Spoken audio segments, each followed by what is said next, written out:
Hey squad, so today I want to talk to you about challenges on the Pacific Crest Trail. And I'm not talking about challenges you will face, I'm talking about optional challenges that you can do on top of your challenge of the trail itself. Because when you're hiking over 2,600 miles, it gets a little boring, and so these challenges are to spice it up. So, in order of when you're most likely to do these challenges, here they are. Okay, so first off is the McDonald's challenge. It's where you resupply only off of McDonald's, and however, it's not exclusive to the PCT. It is, however, popular on the PCT because of the McDonald's at Conjoy Pass. So the McDonald's challenge, you basically get some extra burgers, some extra fries, some extra nuggets, maybe a pie, basically whatever you want up for McDonald's, and you have to live off that until your next resupply. And the most popular place to do this is on the PCT from Conjuring Pass to Wrightwood because it's only 27.4 miles. So basically, 2 days max. For me, I did not fully do this challenge because of my Skittles addiction. I had to have Skittles in the desert and basically all of the Pacific Crest Trail. So it was, for me, it was the McDonald's plus Skittles. You're playing! Did you just seriously land and take back off? Next, we have the 24 by 24 by 24. Again, this one's not exclusive to the PCT. In fact, it's going down in popularity on the PCT because of the closing of Casa de Luna, and Hiker Heaven also closed in a way. It became an Airbnb, but that's besides the point. So basically, this challenge is you hike 24 miles in 24 hours while drinking 24 beers. And the most common place to do this is between Agua Dulce and Green Valley on the PCT. Its distance between those two towns is 23.7 miles.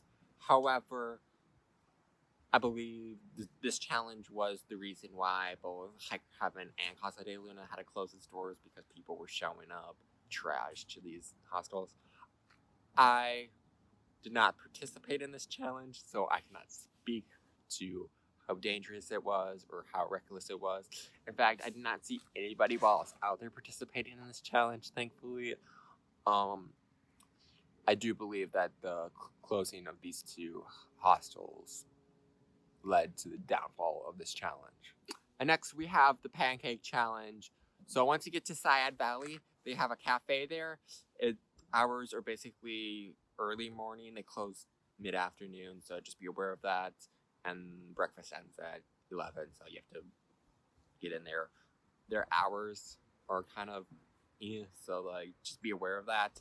But once you get to Syad Valley, it's the most northern town in California. There's a challenge where you eat 5 large pancakes, and you have to do it within 2 hours. For me, I did not participate in this challenge just because I don't like pancakes, and I wanted French toast, and it seemed a little overkill.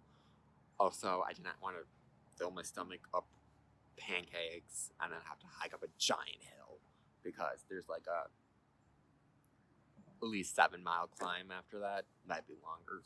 Alright, this one's a big one. The Oregon Challenge. This is where you hike through the entire state of Oregon. It's 156.3 miles in 14 days. So 2 weeks. So to do this, you have to average a pace of 32.6 miles a day.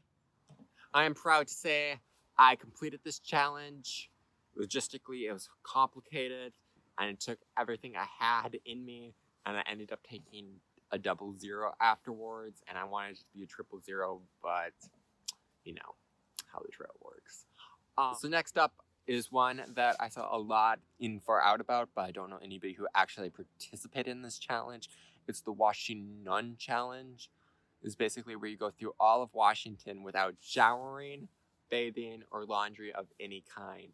And I can see how this one can be super easy because resupply in Washington is basically you pick up your resupply package, or that's basically it. Because you just keep hiking. Because there's ski towns on all these passes, so you just pick up your resupply package and continue hiking. For me, I went into Lemonsworth at Stevens Pass, so I did not pick up my package at Stevens Pass, mainly because they didn't accept USPS. So this next one is also one that I found in Far Out. It is the Hearts Pass Challenge. So basically, with the Canadian border being closed, not allowing PCT hikers to cross the border into Canada, you had to hike from Hearts Pass to the Canadian border, turn around and walk back to the Hearts Pass. So with this challenge, you basically take a dump at Hearts Pass because they have outhouses there, and then you walk to the Canadian border. You do your business in Canada, just across the border, because there's nobody there really, and so like, hey, I've been to Canada, and then you turn around and walk back to Hearts Pass, and then you can shit again at Hearts Pass. You're not allowed to do your business. You're not allowed to dig a cat hole, basically, anywhere between those 2 points. But yeah. And it is 35.5 miles from Hearts Pass to the Canadian border one way. So, I mean, it's doable. So those are the most common challenges on the Pacific Crest Trail. If you have any others, please leave them down in the comments because I would love to be aware of them, and who knows, they can become a bigger thing that way. So yeah, that's all I have for you today. Hope you enjoyed. May elephants fly.